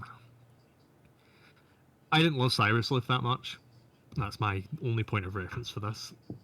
But I just wanted to have Jason's input on Digimon Story because Yeah, it does seem like a game that people do like. yeah, that's perfectly fair. If he couldn't make it, so Yeah, Yeah. makes sense. that seems like a 8 or a 9 in my head, you know. Yeah. Yeah. Honestly, I kind of want to put forward as well. I think Mario Kart World is 5. I played a lot of that game. I've played a lot of 6. Mario Kart in my days. It's a disappointing game. I think it's a really cool game. I do think too. It's something that never had a chance, in a sense that you had 11 years of build up and that last game had everything in it. Yeah. Was about to say. But Yeah. I also think the trick system is really cool, and the stuff you can do with that is really cool and really interesting. Is that a 6? Is that a 7? I think it's a Should we- 7. I could go. I mean, I could go either. Slot it in at 7 for now, and we'll see if we need to push it Okay. up. I'll be honest. I was looking at this and I'm thinking 9 or 10 should be either Birdcage and Mega Bonk, but in which order I don't know. Those are 2 games that I really have not put enough time into, so I'll let you and Scott hash that out. Fair enough. I have played both and I like Mega Bonk better, but I also think Birdcage is really cool. Like, I do think what Birdcage is going for is really cool. Yeah. Man, we should But put Sectoria on this list instead. Fuck those games. I still need to play it, so. The issue being, I would put Mega Bonk over Mario Kart World. Okay, but that's not how this works, you know. No, I'm just saying, like, I personally would put Mega Yeah. Bonk over Mario Kart World. I'm not saying that I get to choose the entire thing, but Okay. but I mean, if it really, obviously, I know you've not played either, and you've only played Birdcage. But if it does come down to it, yeah, I could. So, do we say Mega Bonk at 10, Birdcage at 9, Digimon at 8, Mario Kart at 7? Yeah, that seems like a Yeah. good bottom third. Okay.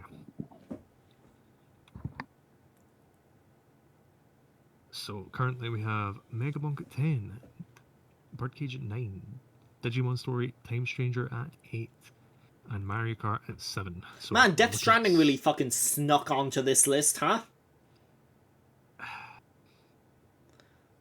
I think Death Stranding 2 is fantastic. I think that game tells a really... It's like a really compelling story that also from a game that doesn't really have much of a story, if you get me. Like, the kind of minute-to-minute plot in that game isn't really there. Like, you kind of just go about. There's not really much going on minute-to-minute. But in terms of, like, the character kind of, like, you know, the character study in it, and It's really good at Even from- evoking emotions and mood and tone. and I also think there has to be something to be said of that game opens with like you thinking the baby died, which is kind of like Which I still don't like. yeah, it's. But I also think there's something to be said for Kojima, and that he does not really. Games are obviously treated as a lot more juvenile than like films and stuff, right? So the stuff that if it appeared in a game, people are like, "Holy shit, what the fuck?" But if it's in a movie, it's not really thought about. And I think I always appreciate Kojima's willingness to just go for it, even if I think it was a bit clumsy in how that storyline resolved. Yeah, that felt closer to Metal Gear Solid Ground Zero's ending than it did good Kojima, where I was like, okay, man, you're just throwing shit at the wall because you want a big moment. I thought it was. I found it really impactful, and I found it really interesting, and I like how. I think the character stuff that they do as a result of that Yeah, is really that's what I interesting. mean. I think that's the stuff that stuck with me with that game.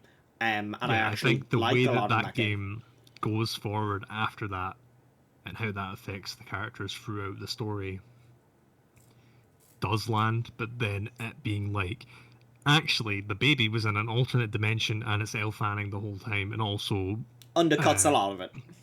yeah, Leia Sadu is dead the whole time. Like, I thought that was, you know, I mean, obviously it was going to be that because, again, it's still games. They're not going to kill a baby. But That's a lot of reserved talk for this. Is that number 6 then? Because I think about the arguments that we have for the other games that are left here, and they all seem like they're going to be way more impassioned. I would like to talk about it versus Hades 2. Because obviously that's just story stuff. I do think the Death Stranding gameplay loop, how they made a game about literally walking from one place to another, like really engaging and interesting, especially with like the multiplayer. Like I find the multiplayer stuff still fascinating, like however many years later from the first game, you know, and like that kind of sense of community that builds, as well as just like the music, the graphics, everything about it, you know, like as. I think I have more fun playing Hades 2 than I do Death Stranding. I like when I wrote about Death Stranding and I did my review, the gameplay was kind of my big core problem with that game. Was the most fun thing to do in that game is to walk, and you get given the tools and are kind of railroaded into using cars and trucks and all these other things that aren't walking in a way that I'm like, I kind of just wish I was walking. And that's frustrating to me, that it doesn't play up its strongest gameplay aspect. To me, how I'm looking at this list right now, I kind of see it as 5 and 6 are going to be Hades 2 and Death Stranding, 3 and 4 are going to be Silent Hill F and Consume Me, and 1 and 2 are going to be Expedition and Donkey Kong, probably. That's what I think. But what do we think on Silent Hill F being? I think Silent Hill F is higher than these two games we're talking about currently. Because Silent Hill F not only revived a franchise that people genuinely thought was dead and buried in a way that, like, very few franchises are considered dead and buried. Like, Boshov Joke, dead and buried. Like, industry-wide open secret, this thing is never coming back kind of thing. And brought so much life into it, brought so much unique storytelling and so much energy into a franchise that hadn't seen a new game in 13 years. Like, it had gotten that remake last year, obviously, but hadn't seen a new game in 13 years, and even then the new games that were coming out for a long time after 3 really weren't, you know, held in the same regard as the ones from before 3. But yeah, I think that game has to get proper recognition for what it does, and for the way that its second and third endings evolve the story and stuff like that. I think so too, but I also think it's a very, very awkward game. I think it's meant to be. I think that I think that the combat in the real world is really good because it is kind of shitty. I'm less of a fan of the combat in the dream world when you do get, without spoiling it, that game upgrades. Is a fucking devil trigger. Yeah, that game is a devil trigger. When you get those things, I'm like, actually, I like this less. I understand the storytelling that it is doing with those, but I like that combat less when it gets slightly better in a weird way. I prefer it when it's purely serving narrative by being shitty. But I think it's a tier above these other two. Okay. Henry, your feelings on Hades 2 compared to a Death Stranding, where would you lie? I mean, I just, Death Stranding just isn't my sort of game, so I didn't beat it, as I said, whereas I sunk 70 hours into Hades 2 or whatever it was. Naturally, that's going to come higher for me because I actually felt compelled to beat it. Yeah. It's hard for me to compare the two as a result because I haven't seen the full picture. But then, if I don't feel compelled to, naturally, I think that's a valid argument. I just, not to linger on it too much because I can see where we're going with it, but just as one last ditch, I think the last probably about 5 or so hours of Death Stranding 2, aside from the dumb reveals of the baby and Leia Sadu thing, I think they are like some of the most interesting Kojima work in terms of like how that relates to, like, it's very personal. Like, that final boss is a big send up to Metal Gear Solid 4, and there's like some very overt kind of imagery in that. I mean, the whole game, the whole series really is very overtly about, like Death Stranding and Metal Gear at times as well. I think a lot of the imagery at the end of that game is really interesting. I think the performances are all fantastic. And I don't know with Hades 2, but the whole time I was playing, I was just like, okay, this is Hades, but not as good. But I can concede, but I do think Death Stranding 2 I like that has musical number, but in yeah. Death Stranding 2, but I kind of prefer the musical number that you get to do several times in Hades 2. I just think in terms of how sequels go to games I really love both of, I thought Death Stranding 2, even both, I think both are quite safe as sequels, to be honest, in terms of like how they play. But I thought Yeah, I can see that that. Well, at least for Hades. I just found Death Stranding 2 a lot more engaging and interesting as a sequel than Hades 2 was. But again, if it's a not budge one, I don't want to linger on it too long. So I will leave the floor to both of you. Yeah, I think we go with Death Stranding 6 and Hades 2 5. Okay. I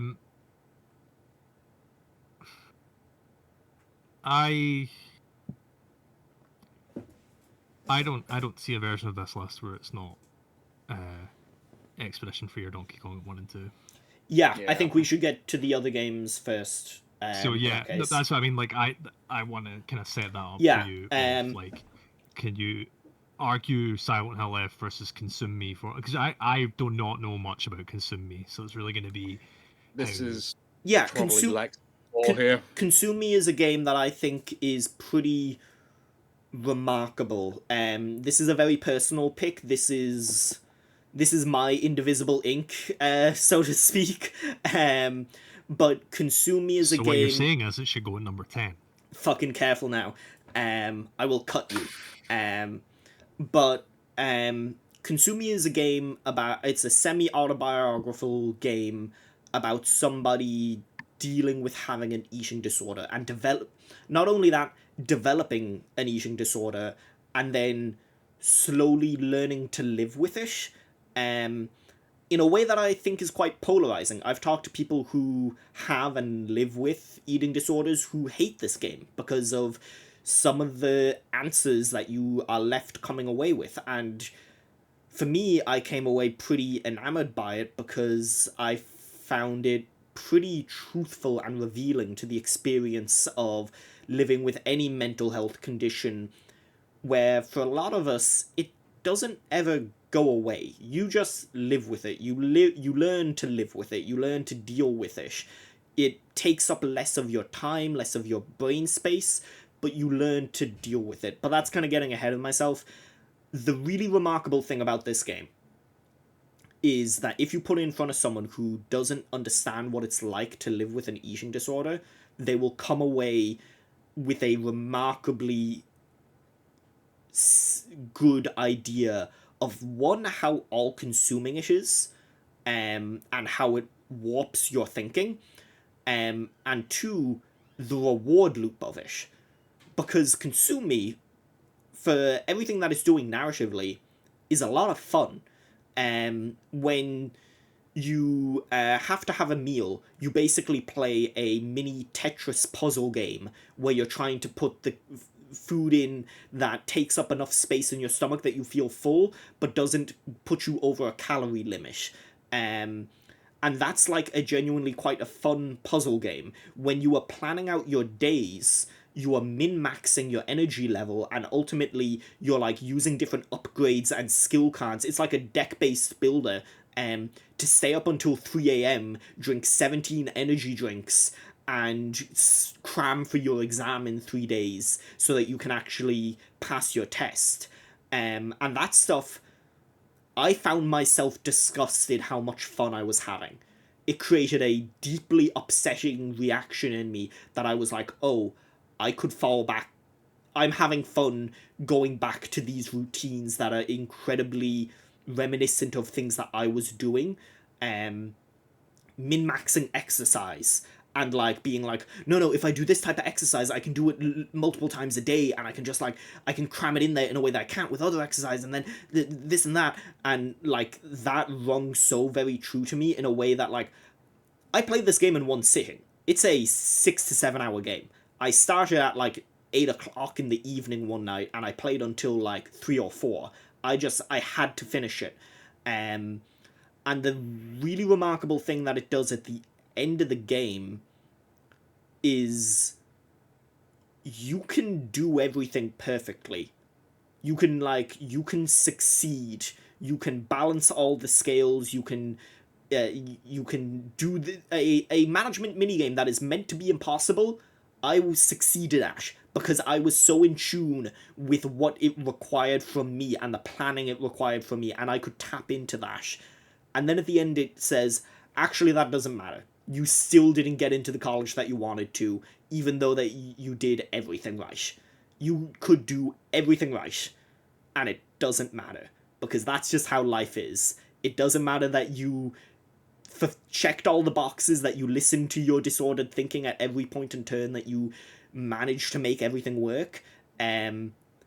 Life is still life, and it doesn't like play favorites when it comes to you're the best at dealing with your fucked up mental health and abiding by its terrible rules. And I think that's really interesting. I think that this game is like, it's something that could only be put forth in a video game. Because ultimately there's a very similar piece of art that came out this year, not in UK cinemas, but I got to see it early because of a film festival. If I Had Legs, I Would Kick You, which is the movie with Conan O'Brien and Rose Byrne. That movie is about a woman dealing with her child having an eating disorder, and that movie is also really, really good. I really like that movie, but it is a very passive panic attack in a way that this is more, it shows you how seductive the thinking and the habitual nature of engaging with an eating disorder is, in a way that I think is only doable with video game mechanics and reward loops. Like, that's something that can't be conveyed in other mediums, and I find that really, really interesting. So for as much as I love Silent Hill F, and I really love Silent Hill F, I think Consumi has to go above it. You're muted. Yeah. I would be very hard pressed to argue with that. Yeah. That's, I mean, what else can I say, really? Yeah. So that leaves our top two. I want to say Mm. I'm not sold on 4, 5, and 6. We can come back to it, but right now, not sold on it. Don't say we'll come back to it, because we inevitably will put the last two in and then be like, that's good enough. I think that it's fine. We've had I guess we've had the argument with Hades and Death Stranding. The argument now becomes for me Death Stranding and Silent Hill. I think Death Stranding could maybe go above Hades too, just from an interesting point of view, but Silent Hill F is so much more successful in the swings that it's taking. Like, I appreciate the hell out of Death Stranding for taking some of the swings that it does. I just don't think it lands all of them. Whereas Silent Hill F, I think it lands everything that it goes for. I mean, Yeah, I don't if know it was up to me, I'd be... because with Silent Hill, I think I appreciate the fact that New Game Plus is interesting. I think if someone played that game and didn't want to like replay it, especially considering a lot of New Game Plus is you're repeating it. I know there is new stuff in it, and it is interesting new stuff. And they also added in that mode that like just skips you to the new stuff. You only see the new stuff. Oh, I stopped playing by that point. Yeah. So I just think that if someone had just played that game one time, that would be quite an unsatisfying game. I don't know. I think that ending hits like a truck. That first ending's real good. I do think it's good. I just like... I don't know. Again, it comes down to it's a very awkward game. Like, I think it feels like the combat's really awkward, which again is sort of intentional, but it's. I mean, it's so is just Death kinda Stranding 2. Death Stranding 2 is at its best when you engage with the awkward bits of walking about. And the reason that game frustrates me is because you do so little of that. And it does sand off so many of the edges. And I think the fact that Silent Hill F is willing to not sand off those edges for the sake of it enhancing the storytelling and the vibe and the tone is like pretty admirable. I don't think the weapons in Hades 2 are very good. Not gonna win that argument. Let's swap to Hades 2. No, just as because as a conversation about all three, I do want to say I don't really like any of the weapons in Hades. I would 2 all agree that with much. that. I would And agree I that. also think that the moonlight power and the big dome thing Yeah, the moonlight are stuff is. way less interesting combat mechanics than the whatever they were called in Hades 1, like the god boons, like the Yeah. god specials. Infernal Arms. Yeah, oh no, because, sorry. because I think in Hades 2, even though you can pick different ones, I don't think any of them are as interesting. You can't and- build a build around them. I don't think any of them are as interesting as the god powers in the first game, and also I don't think that. I think with the moonlight powers, you really only kind of stick to like. I think half of them are useless, is what I'm saying. Yeah. I think there's no. I don't really see the point of ever picking up the one that like turns them into sheep or like turns them against you. You know, you pick the one that does the 1,000 damage, or you pick the one that is the beam. I also just think the boons are not as interesting this time, and I'm coming at this like from a purely mechanical standpoint, not talking about like the story or whatever, because I still have not seen that ending, nor have I seen the first ending. Just How about- purely from a mechanical standpoint, I think Hades 2 is just a less interesting version. I still like it. I still think it's really cool. I just think when I think about it, when I think about Death Stranding and Death Stranding 2, Death Stranding 2 feels like a better game. Hades and Hades 2. Compromise that will make no one happy. Mm. Death Stranding stays at number 6, Hades at 7, Mario Kart 5. Mm. I don't know. I think Mario Kart World's cool. I don't think it should be too high. I like the stupid like wall riding and all that stuff. I also think that the intermission tracks are a wet fart, and the fact that you can't play a Grand Prix that's just normal tracks is yeah, it's a a bit big frustrating. Yeah. No, to be fair, stick it at number 7. If you've, I mean, I wouldn't Like, I made change my- this list. Yeah, earlier. I wouldn't change this list with how it is. yeah.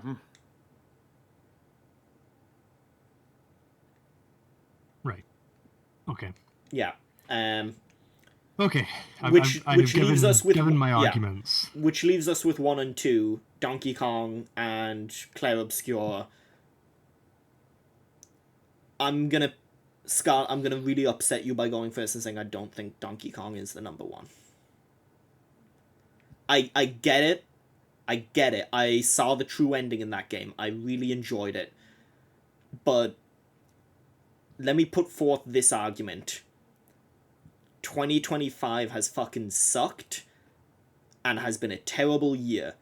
And if a piece of media has ever wallowed in terrible, terrible times and going through it and experiencing going through it and coming out the other side, I think Clair Obscur does that. You know where you go through it and come out the other side? The fucking earth. And Donkey Kong Bonanza. I knew you Look. were going to say that. I'm gonna be honest. It was my number 1 for Bonanza, but number 2 for Clair Obscur. But the difference on that was paper thin. It was not an easy choice, and I could easily go between them.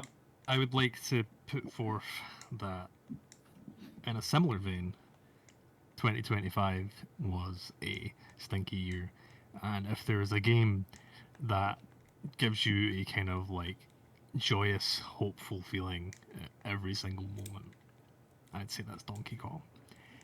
I also think that for as much as I love the combat system in Clair Obscur and I love the characters and the writing and all that stuff, I do think that third act is kind of weak. Don't even say that because you'll make me angry. That's a joke, but yes. Or Yeah. rather, the balancing in that third act. Yes, was the very combat and the balancing isn't great. The Because story in that third act is great. I thought when I played that third act, I was like, I want to find out more about Looney and Minoko and Nael and do those boss fights.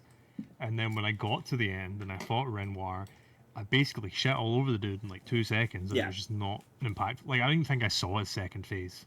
That was is just a not an game that impactful if final it boss. if it was a bigger team and if it had longer in production and a little bit more money, they probably would have made it so that third act scaled to your level. Whereas I think that Donkey Kong Bonanza, and like this is gonna sound like hyperbole, but it's genuinely how I feel because I went back to it after I beat Clair Obscur just to make sure. I think Donkey Kong Bonanza might be my favorite 3D platformer ever made. I will put this I think- argument out there. I Oh, think go on. that's the best game that team has made. I think it's better than both Mario Galaxies. I think it's better than Mario Odyssey. I think it's better than 3D World. The argument I will make for Bonanza is that it is incredibly impressive that you can have a platformer where you can completely, well, not completely, but mostly destroy the world, and it still works. Yeah. I think that's- seeing some of the speedruns for that game and seeing how Hmm. few bananas you need to collect, like it's a collectathon. people where have beat that game without some of the Bonanza powers as well. yeah, Yeah. It's nuts.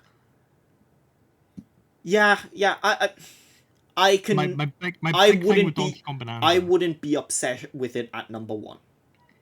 I'm also gonna say, and again, I feel like I'm arguing for no reason now, but I just want to say, the third act of Donkey Kong Bonanza, the fact that that stands up with something as story heavy as Clair Obscur, because that entire like from getting to the planet's core, seeing King K. Rool, the next level, it just completely redefines what that game is. Because look, every single one of these enemies actually is something else. Like you kind of look at the game in a different way. And then that final boss is like straight up like fucking Bayonetta, Platinum Games, Persona shit. Like that is Counterpoint: nuts. that final boss is kind of a slog. Like it takes forever. It is so much health. I don't know. I think that's especially with, and I think it deals with nostalgia really well, in a way, because In what sense? that it doesn't. So basically, if we're looking at it, Donkey Kong Bonanza is a new start for the series, right? And aside from Pauline and like the kind of Easter eggs about the levels, like you find the fossils of like the beaver and all that shit. It does, I think, successfully establish what Donkey Kong can be going forward. And then when it does decide to go into nostalgia with stuff like King K. Rool and all that, it's not even like so overt in ways that like in Mario Odyssey where suddenly it's the 2D Mario bit, right? And there is like the 4 levels that are kind of remakes, but when it comes into when they fully introduce King K. Rool and all the characters, it's not just like remember King K. Rool, remember this. Like you don't fight him in a pirate ship, you don't do all that. It establishes that this is the fucking final boss. Like this is the guy. This will be the guy going forward. This is like he is that bitch. Even and then when they do like nostalgia stuff, it's like I thought the credits fake out was really well done. Like I thought that was one of the best moments of any game this year. I think that credits fake out, and I just think that as much as I did love Clair Obscur, I think it is fantastic. And I think it deserves all the praise it is getting. I think Donkey Kong is not only like a feat of game design and the way that that game can be broken, because when I went back to play it, I tried to avoid as much bananas as I can. I tried to do all this. Going back to play, like the movement, how you can destroy that world, how you can fuck about with that game, and it still works, I think is like such an impressive feat of like game design and 3D platforming. And then I think surprisingly it does also stand up from a story standpoint when you look at Nintendo stuff. I think like I said earlier, I think Pauline is such an engaging character for being like what should be an annoying child. You know, like I actually found myself emotionally invested in a Nintendo game plot for possibly the first time ever, aside from like Kid Icarus Uprising, which Of God rest its course. soul. Yeah. I like Clair Obscur a lot. I if Donkey Kong was not this year, it would be like the first year I agree with everyone else on Game of the Year. But I think Donkey Kong Bonanza is so impressive that I don't want to budge on it. Yeah, I'm happy to go with it as number 1. Yeah. Like I said to you, for me it was like that, but Yeah. I think there There was a version of my list where Clair Obscur was my number 2. Yeah, when I first drafted my list, Clair Obscur was number 2, but then I thought more about Death Stranding and Final Fantasy Tactics. So are we locked in? Yeah, lock that in and read out Okay. our Yep. top 10. Rewinder's first ever top 10 games of the year for 2025. Number 10, Megabonk. Number 9, Birdcage. Number 8, Digimon Story Time Stranger. Number 7, Mario Kart World. Number 6, Death Stranding 2 On the Beach. Number 5, Hades 2. Number 4, Silent Hill F. Number 3, Consume Me. Number 2, Clair Obscur Expedition 33. And Game of the Year, Donkey Kong Bonanza. Honor just to be nominated. And actual number 1, Arc Raiders. Everyone Scott's disliked last that. podcast. Yeah. Splitgate 2. Right. So Shout out to 100 Line as well, because we know Michael's going to be listening to this. Right, yeah, he'll Fuck be... the 100 line. That's too much game. That's too much. Too much. No one will ever see all that shit. Right, Scott, close us out and send us home. So I feel like I'm just gonna read our throwback. Best performance: Jennifer English as Mael and Clair Obscur, with Jenny Kidd and Konatsu Kato for Bonanza and Silent Hill F, and as our runners-up. Best old game: we got Final Fantasy Tactics: The Ivalice Chronicles winning, with Trails in the Sky. No, I got it right the first time there, didn't I? I don't care. Trails. The Sky first chapter, and Metal Gear Solid Delta Snake Eater as our runners-up. Best looking goes to Despolote with Shinobi Art of Vengeance and Death Stranding 2 as our runners-up. Best music goes to Clair Obscur Expedition 33 with Death Stranding 2 and Skate Story as our runners-up. And then once again, Megabonk, Birdcage, Digimon Story, Mario Kart World, Death Stranding 2, Hades 2, Silent Hill F, Consume Me, Clair Obscur Expedition 33, and Game of the Year, Donkey Kong Bonanza. That's a podcast. That's the Game of the Year. We're done. That was not as bad as any of us expected it to be, I think. I hope so. No, not at all. Not going to go back to Death Stranding 2, it's fine. And yeah, Henry's fucking gone. This is his last podcast, probably. What a way to go out. Guess. What a year. What a season, what a season. GTA 6 is going to win next year. Probably. Not for us, just in general. Okay. Bold of you to presume it's coming out next year. Yeah, well, that too. That is true. Well, there we go. All right. Kirby Air Riders robbed, but other than that, we did Yep. it. So, goodbye from me, your amazing host. The best host, some might say. Goodbye from Henry, the baldest host, and Lex, the Lexist host. And thank you to all our patrons, all our fans, all I'm a our Lexus? Jeroms. I'm a car? What? You said the Lexus Yeah. host. Yeah, your car. Okay. Not a particularly good car either, really. Oh, Sorry. man. You're not that cool car from Cars. Anyway, yeah, there's not a really good way to end this now. Just kill it. Kill it. Donkey Kong Bonanza. Congrats. Expect your trophy in the mail. Possibly soon. I don't know. Bye. Bye, everyone. Bye. Bye. That's 2025. Bye.